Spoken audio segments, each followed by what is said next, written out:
आ, आज कई शिक्षक साथी फोन कर रहे थे, व्हाट्सएप किए। हमारे जो लीगल टीम के ग्रुप्स हैं, कई ग्रुप्स हैं जिसमें आज न सिर्फ अगल बगल के जनपद के बल्कि कई प्रदेशों के शिक्षक साथी जुड़े हुए हैं।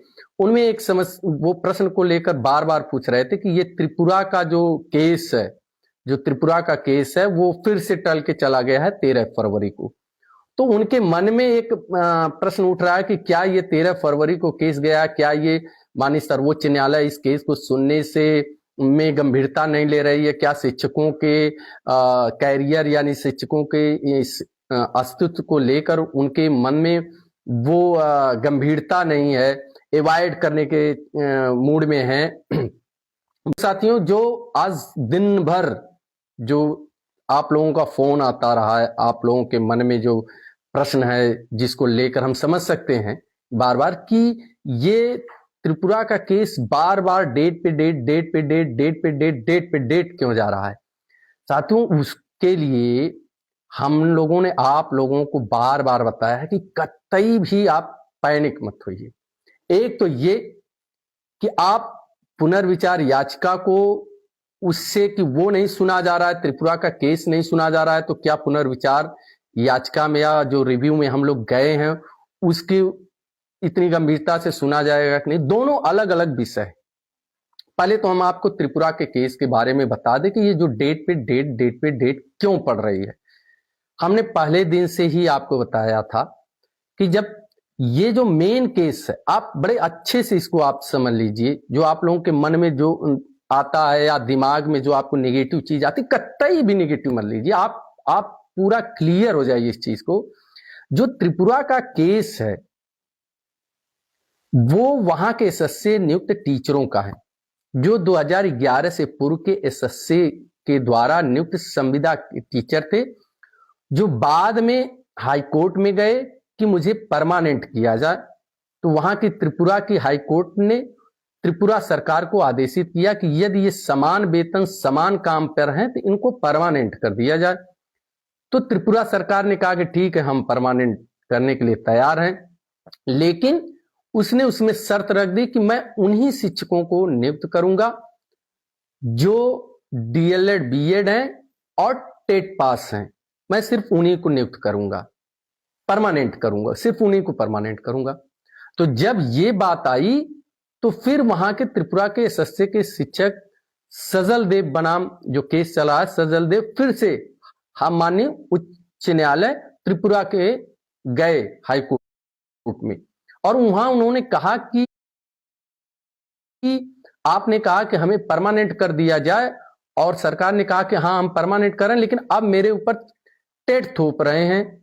जबकि आरटी एक्ट में 29 जुलाई 2011 के पूर्व के नियुक्त टीचरों के ऊपर टेट अनिवार्यता नहीं है।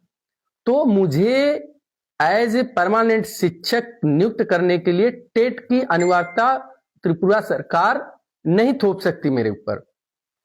वहां फिर से त्रिपुरा सरकार को हाईकोर्ट ने बुलाया, नोटिस किया, केस चला, और वहां की डबल बेंच ने, ध्यान दीजिए, डबल बेंच ने वहां के त्रिपुरा के एसएससी टीचरों को, पैरा टीचरों के पक्ष में फैसला सुनाया कि त्रिपुरा सरकार इनको टेट के बाध्यता में नहीं ला सकती है, क्योंकि इनकी नियुक्ति 2011 के पूर्व हुई है। तो इनके परमानेंट करने में टेट बाध्यकारी नहीं हो सकता। अब उसी को लेकर त्रिपुरा सरकार एक एसएलपी दाखिल की सितंबर 2024 में एक एसएलपी दाखिल की, जहां यह मुकदमा माननीय सर्वोच्च न्यायालय में शुरू हुआ। उसी समय केस चल रहा था आपके अंजुमन केस, जिसके आदेश से हम लोग प्रभावित हैं। अंजुमन का जो महाराष्ट्र का एक अल्पसंख्यक संस्थान है, और तमिलनाडु का पदोन्नति में टेट की अनिवार्यता को लेकर। तो माननीय सर्वोच्च न्यायालय दीपंकर दत्ता जी की पीठ ने कहा कि इसी से त्रिपुरा के केस को भी कनेक्ट कर दिया जाए। तो त्रिपुरा के अधिवक्ता का ये वहां था कि नहीं, हमारे केस को इससे कनेक्ट न किया जाए, क्योंकि ये अल्पसंख्यक का मामला है, मेरा अलग किया जाए। तो त्रिपुरा का केस वहां से अलग हो गया, और उसके बाद जो केस चला आपका तमिलनाडु में पदोन्नति का, और अंजुमन का जो अल्पसंख्यक संस्थान को आरटी एक्ट से छूट की जो मांग थी, वो केस एक साथ चला, जिसमें 1 सितंबर 2025 को यह फैसला आ जाता है कि सभी देश के सभी टीचरों को टेट अनिवार्य है, चाहे वो इन सर्विस है, 2 साल के अंदर को टेट देना होगा। ये 1 सितंबर 2025 को फैसला आता है। उसी समय 13 सितंबर को इनका केस लगता है त्रिपुरा का,